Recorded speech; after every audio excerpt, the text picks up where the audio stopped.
This week, I wanted to focus on the Olympian mind, mainly because recently the Winter Olympics ended. Some athletes really stood out to me, like Eileen and Alyssa, and I started thinking a lot about what it means to have an Olympian's mindset, what it means to be an athlete that's so dedicated to their craft in that sense.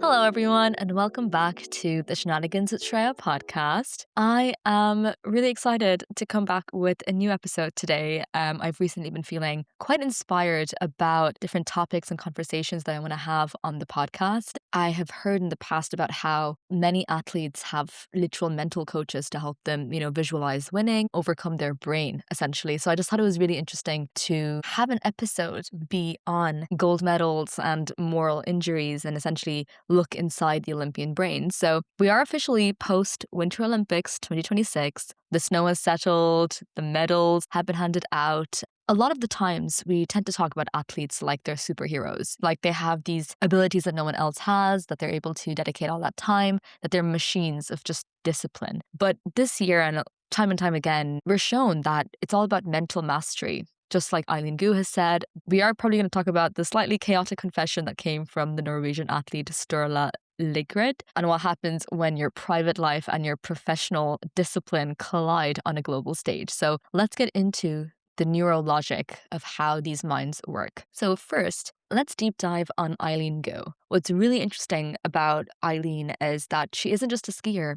She is a psychological phenomena because she's essentially navigating a triple life. She is a Stanford student studying philosophy and quantum physics. She is a fashion icon. She models as well and is also the face of the Chinese winter sports. So can you imagine the cognitive load that she must be dealing with so many facets of her life? And she is performing at a level where, a mistake could literally mean that she falls down. And she's also the center of a lot of geopolitical tug of war between the US and China. So how does she do it? And, in her interviews, she speaks quite openly about her relationship with fear. And a lot of us try to make the fear disappear, try to quieten it down. But Eileen invites that fear into her life and it really fuels her and she embraces it rather than running away. And a fun neuroscientific fact about the way that Eileen's mind might be managing this is something called the selective attention and flow state. So when she is,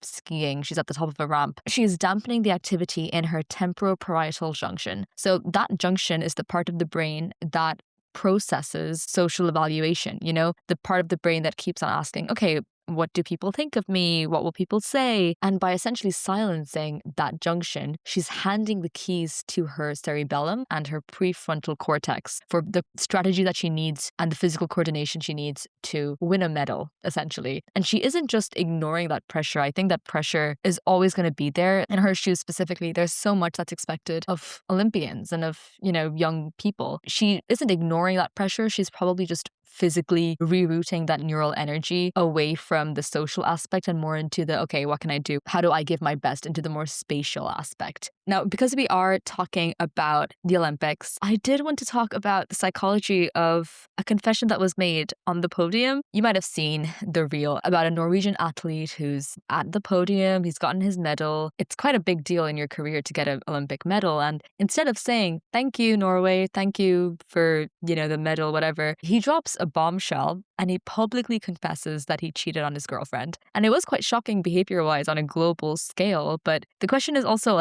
why did he decide to do that at the podium? So this is where discipline meets something called moral injury. He spent months being this picture-perfect athlete, but behind the scenes, he was carrying the secret that contradicted his perception of self-image. Neuroscientifically, this is a very classic case of cognitive dissonance that happens when your actions don't really match your identity. It creates this state of psychological difference that feels like physical pain. So confessing on the podium wasn't really about the girlfriend at that point. It was about neural homeostasis. So we have a reward center in the brain that's called the ventral striatum. And that reward center gets a release of dopamine whenever we confess or come clean of something. So this athlete chose one of the biggest stages in the world to offload that guilt. The relief of ending the lie was more powerful than his fear of public backlash, essentially. I also wanted to talk a bit about Alyssa, who performed the song Stateside at the Olympics. I absolutely love the song, and I love the way that she creatively expressed herself in that song. You can tell that she's really happy and content on the ice, and it's really wonderful looking into her story a little deeper, because her story is the perfect counter narrative to the idea that you have to be constantly on 24/7. So she did retire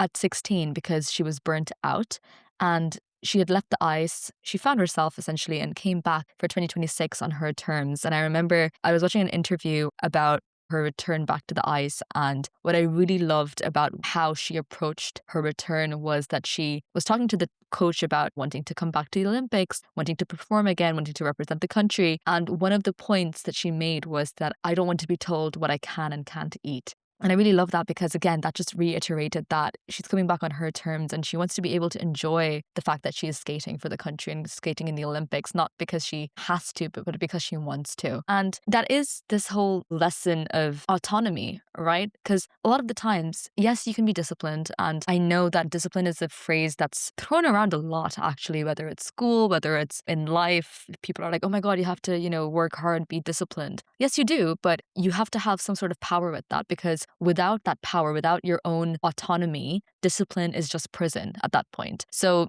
in this case, when Alyssa returned, her brain wasn't doing it because it had to. It was motivated. It was resensitized. By that, I mean that she let her dopamine receptors reset. She took a break. She connected back with what matters to her. And that allowed her to make the decision of coming back, and it made the whole Olympic situation feel like a choice again, not a chore. The secret sauce to a lot of these athletes' successes, every one of these athletes has a mental coach. And mental coaches are really important to athletes because they use a technique called petal visualization. So petal visualization is a science-based imagery framework that's essentially designed to improve the way that you can maximize your motor skills by rehearsing them both mentally and physically, and it helps improve athletic performance. What petal visualization consists of is visualizing the following: the physical aspects, like wearing the gear; the environmental conditions, like feeling the cold, feeling the snow; the task, which could be mapping your exact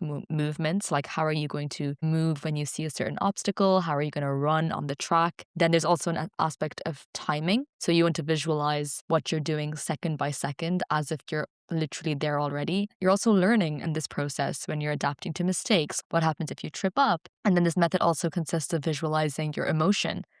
Feeling that adrenaline, feeling that nervousness, that excitement, and then the perspective really about seeing that entire experience through your own eyes. Petal visualization is quite important and profound in athletic and sport fields as well, but I really do think that petal visualization is something that you can use in your own life. You don't have to be an Olympian athlete to access petal visualization, because this type of visualization is literally just in your brain. All you need is access to your brain to let you think that way. You might have heard a lot of people talk about vision boards and, manifesting your life and visualizing it essentially. And the reason why that's so important and so powerful is because it actually neuroscientifically works. Whenever you start imagining and visualizing things in your brain, you're activating the exact same neural pathways that you do if it was actually happening in real life. And that helps to strengthen your mental muscles, helps to improve focus and reduce anxiety in general. It's like you're using neuroplasticity to your advantage there, because by imagining these things mentally, you're causing literal physical changes in your brain, and it's essentially training your muscles or your skills through mental practice, which is quite similar to what's happening when you're physically training as well, or physically practicing something. And it also helps just managing stress,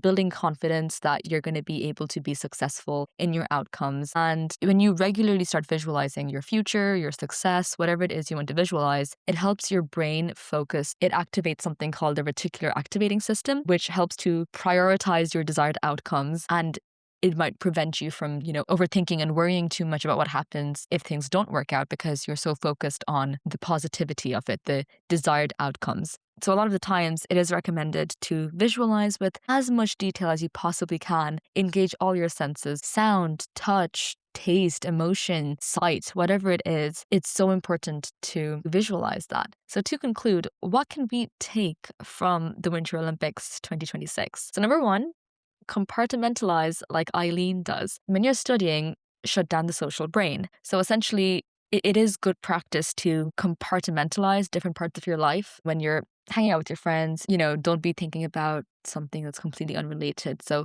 I think compartmentalizing really helps one stay more present, and also it's just more efficient and you're able to direct your neural energy accordingly. Because always remember, guys, your attention goes where energy flows. So it is important to be honest, like the way that the Norwegian athlete Sturla was, just maybe not on an Olympic podium, but it is true that secrets are heavy, they can drain away at your energy, and that energy is better spent on your goals and doing things that you enjoy. And also, it is just important to rest like Alyssa. You aren't a robot, and sometimes the most, quote unquote, disciplined thing to do is to walk away for a bit and reconnect with yourself, and you can come back stronger. And it's just so important to know that you can literally change your life. And Eileen has talked about this in an interview where you literally can speak and think your life into existence. It really is all about how you learn to harness your brain. And it's also one of the reasons why I'm so passionate about neuroscience in general, because our brain is this magical organ that we can harness. And a lot of us don't know how to harness it, but